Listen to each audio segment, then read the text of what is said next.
नमस्कार, तुम्हा सर्वांना दिवाळीच्या हार्दिक शुभेच्छा। आजचा दैनिक गोमंतक तुम्ही वाचला असणार याची मला खात्री आहे, पण त्यातील काही महत्त्वाच्या बातम्या मी तुमच्या समोर घेऊन आलो आहे। आनंद, प्रकाश आणि चैतन्याचा उत्सव म्हणजेच दिवाळी। आज पहाटे झालेल्या नरकासुराच्या दहनाने दिवाळी सणाला प्रारंभ झाला। संध्याकाळी नागरिक भक्तिभावाने लक्ष्मीपूजन करतील।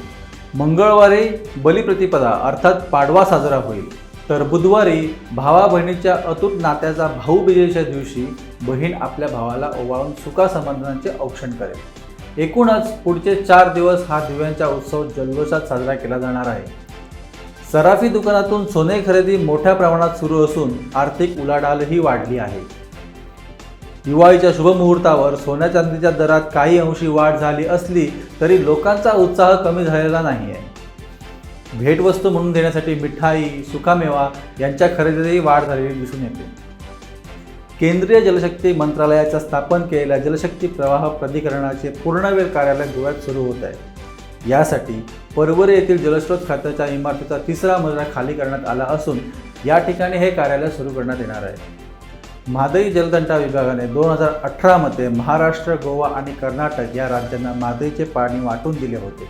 त्यानुसार प्रत्येक राज्य पाणी वापरते की नाही यावर देखरेख ठेवण्यासाठी म्हादई प्रवाहाची घोषणा केंद्रीय जलशक्ती मंत्रालयाने केली आहे।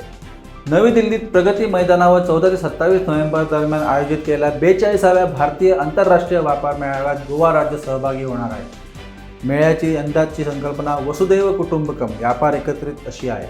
गोव्यातील कारागीर गोवा पॅव्हिलियनमध्ये त्यांची पारंपरिक गोव्याची उत्पादने, वस्तूंची विक्री करतील।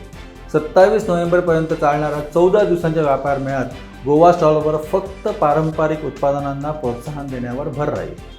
तर या होत्या आजच्या महत्त्वाच्या बातम्या। जर तुमच्याकडे अशा प्रकारच्या महत्त्वाच्या बातम्या असतील तर त्या आमच्यासोबत नक्की शेअर करा आणि सर्वात महत्त्वाचं म्हणजे तुमच्या आवडत्या गोमंतक टीव्हीच्या यूट्यूब चॅनलला नक्की सबस्क्राईब करा।